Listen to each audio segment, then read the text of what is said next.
Assalamualaikum warahmatullahi wabarakatuh. Selamat berjumpa kembali anak-anak bersama Bu Iva dalam mata pelajaran ilmu pengetahuan sosial. Apa kabarnya kalian semuanya? Semoga selalu dalam kondisi sehat walafiat. Amin. Tetap semangat anak-anak ya, belajar dalam situasi dan kondisi pandemi seperti ini. Baiklah anak-anak, pada pertemuan kita kali ini Bu Iva akan memberikan kalian materi kita yang terakhir di bab 1, yaitu tentang pengaruh perubahan ruang dan interaksi antar ruang di benua Asia dan benua lainnya. Jika pada pertemuan-pertemuan yang telah lalu, kalian sudah belajar tentang karakteristik masing-masing benua, maka pada pertemuan kita kali ini, kita akan belajar tentang bagaimana masing-masing negara yang berada di benua-benua tersebut saling berinteraksi. Untuk itu, sebelum Bu Iva membahas terlebih lanjut tentang interaksi antar ruang tersebut, terlebih dahulu kalian harus memahami pengertian dari ruang. Dalam ilmu geografi, ruang diartikan sebagai tempat di permukaan bumi yang bisa dimanfaatkan makhluk hidup untuk tinggal, baik secara keseluruhan maupun hanya sebagian. Jadi, bukan ruang seperti ruang tamu, ruang tidur, ruang makan, atau ruang-ruang yang lainnya di rumah kalian. Di sini yang dimaksud ruang sekali lagi adalah tempat. Sebuah tempat yang ada di permukaan bumi, di mana di dalamnya bisa dimanfaatkan oleh makhluk hidup untuk tempat tinggal, baik secara keseluruhan maupun secara sebagian. Sebagai contoh, daerah pedesaan, daerah perkotaan, atau daerah pantai.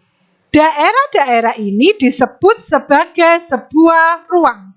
Ruang daerah pantai, ruang di perkotaan, dan ruang di pedesaan. Bisa difahami ya anak-anak ya? Selanjutnya, pengertian interaksi. Interaksi yaitu hubungan timbal balik yang saling mempengaruhi tingkah laku. Jika dikaitkan dengan interaksi antar ruang, maka pengertiannya yaitu cara mengelola ruang-ruang berdasarkan potensi dan permasalahannya, serta keterkaitan suatu ruang dengan ruang-ruang yang ada di sekitarnya. Sebagai ilustrasi dari interaksi antar ruang adalah sebagai berikut. Daerah di Bandung sebagai penghasil sayur-sayuran. Daerah di Surabaya karena wilayahnya berada di pesisir pantai sebagai penghasil ikan, atau di daerah Indramayu juga sebagai penghasil ikan. Karena daerah Bandung tidak bisa menghasilkan sumber daya berupa ikan, maka terjadilah interaksi antara Bandung dengan Surabaya. Hasil pertanian atau hasil perkebunan sayur dari Bandung dijual ke Surabaya, dan dari Surabaya hasil perikanannya dijual ke Bandung, atau sebaliknya dari Bandung dijual ke Indramayu atau dari Indramayu dijual ke Bandung. Maka dalam hal ini bisa dikatakan telah terjadi interaksi antar ruang antara daerah Bandung dan Surabaya atau antara daerah Bandung dan Indramayu. Dalam konteks yang lebih luas, interaksi antar ruang juga bisa terjadi interaksi antar negara. Sebagai contoh yaitu adanya kegiatan ekspor-impor.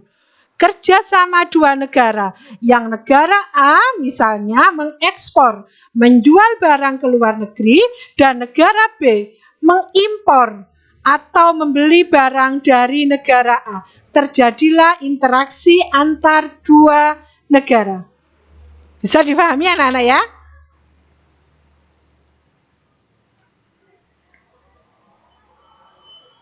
Ini materi inti kita tentang perubahan interaksi antar ruang, yaitu pergerakan orang, barang, gagasan, dan informasi yang dapat menimbulkan perubahan bagi daerah asal dan daerah tujuan. Ilustrasi adanya perubahan interaksi antar ruang, misalnya dari areal pertanian dijadikan perumahan, atau dari daerah pertanian menjadi kawasan jalan tol, atau dari areal pertanian menjadi daerah industri. Ini dikatakan telah terjadi perubahan dikarenakan adanya interaksi antar ruang.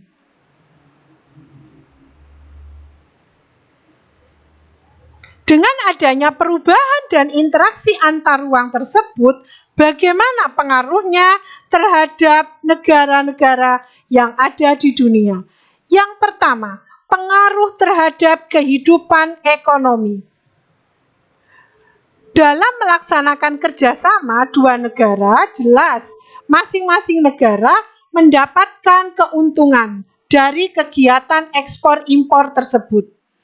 Bagi negara yang menjual barang ke luar negeri, negara tersebut akan memperoleh hasil dari penjualan yang berupa devisa negara, bertambahnya devisa. Dan bagi negara yang membeli atau yang mengimpor, maka negara tersebut telah memenuhi kebutuhan nasional, tercukupinya. Jadi dua negara, yang satu memperoleh kebutuhan dalam bentuk devisa dan yang satu bisa mencukupi kebutuhan nasional. Ilustrasinya anak-anak, sebuah kegiatan ekspor impor ini adalah pasar internasional di mana masing-masing negara bisa menjual atau membeli hasil sumber daya alamnya. Dan ini adalah contoh kegiatan industri yang bisa juga memungkinkan terjadinya kerjasama atau interaksi antar negara-negara. Yang kedua, interaksi antar negara juga bisa berpengaruh terhadap kehidupan sosial. Bertambahnya wawasan dan ilmu pengetahuan manusia, munculnya nilai dan norma baru, berkembangnya lembaga-lembaga sosial baru, dan yang tidak kalah penting adalah berkembangnya ilmu pengetahuan dan teknologi. Karena ada transfer iptek, ada transfer ilmu pengetahuan dan teknologi dari negara asal ke negara yang membutuhkannya, anak-anak. Jelas, ini adalah pengaruh yang sangat besar bagi dua negara yang melaksanakan interaksi.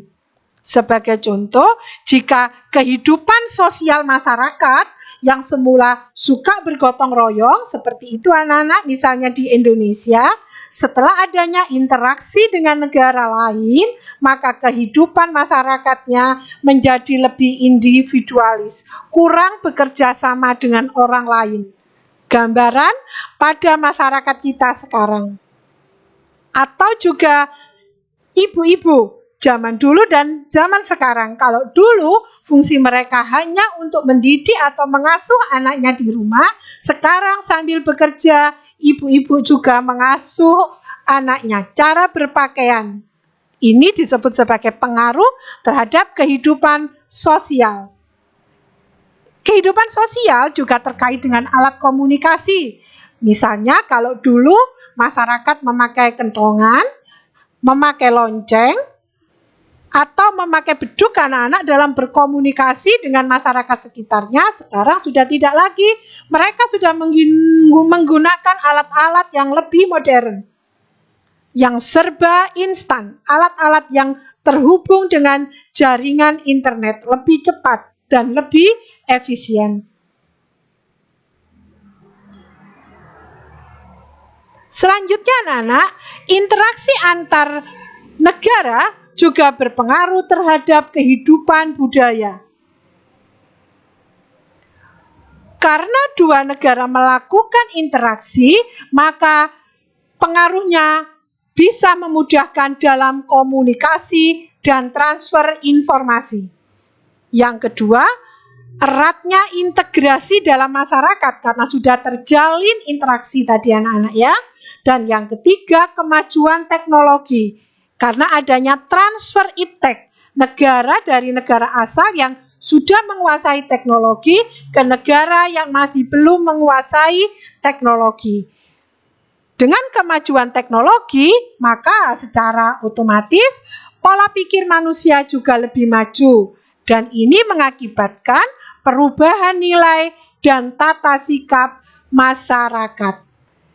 Dan yang terakhir, dengan adanya interaksi, pengaruhnya terhadap kehidupan budaya akan menumbuhkan sikap, menghargai waktu, dan mau bekerja keras. Karena setiap orang akan berkompetisi untuk mencari kesuksesan dan kemajuannya masing-masing.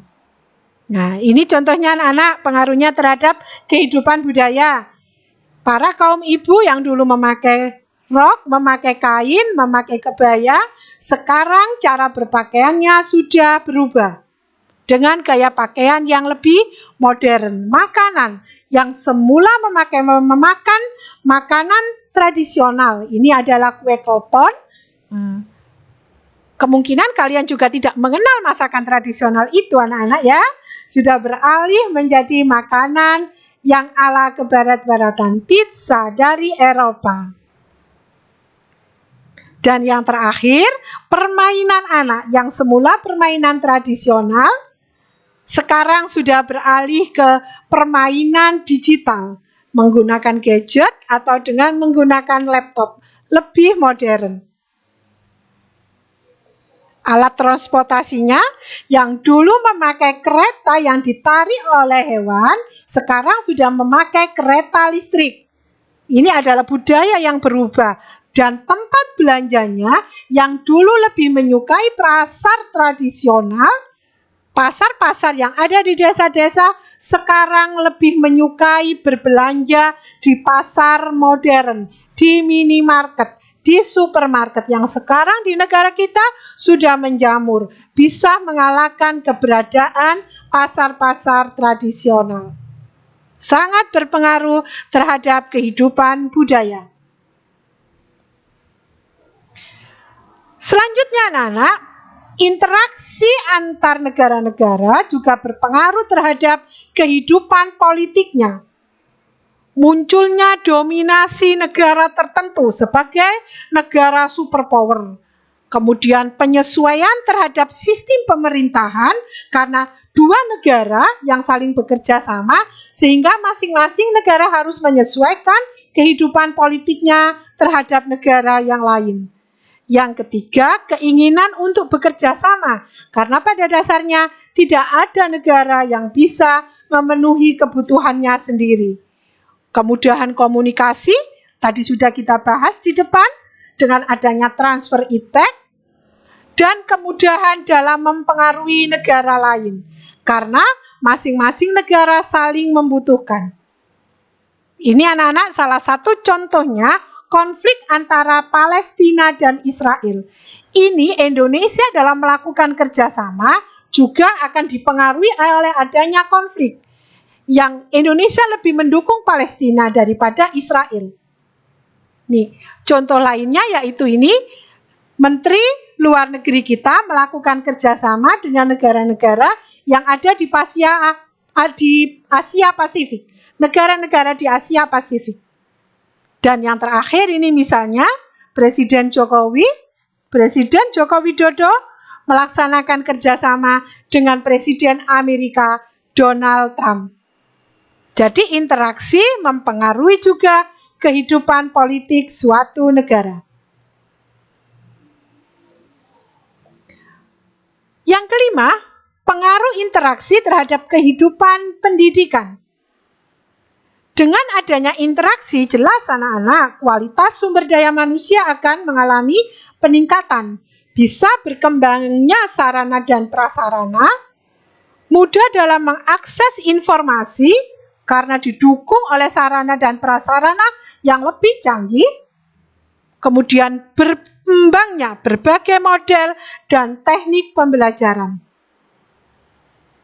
Yang terakhir yaitu banyak kemudahan dalam menuntut ilmu ke negara lain.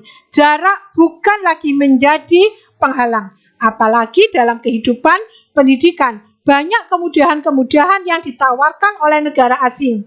Ini ilustrasinya anak-anak, perubahannya ya. Dulu model pembelajarannya seperti itu, sekarang sudah berubah dengan praktikum. Ini yang bisa meningkatkan kualitas sumber daya manusia. Kalau dulu pembelajarannya dengan menggunakan papan tulis, blackboard, sekarang sudah menggunakan LCD berbasis komputer. Atau misalnya, dulu pusatnya ada di guru. Guru menerangkan di depan. Sekarang sudah tidak lagi dilakukan anak-anak, banyak yang dilakukan melalui online. Guru tidak harus berhadapan secara langsung dengan siswa.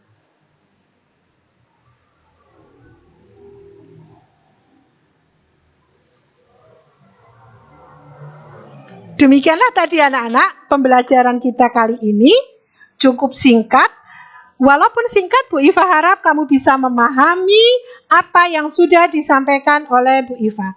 Semoga bermanfaat dan bisa menjadi bekal untuk masa depan kalian. Sampai berjumpa anak-anak di pertemuan kita berikutnya. Tetap jaga kesehatan dan tetap semangat dalam meniti cita-cita. Assalamualaikum warahmatullahi wabarakatuh.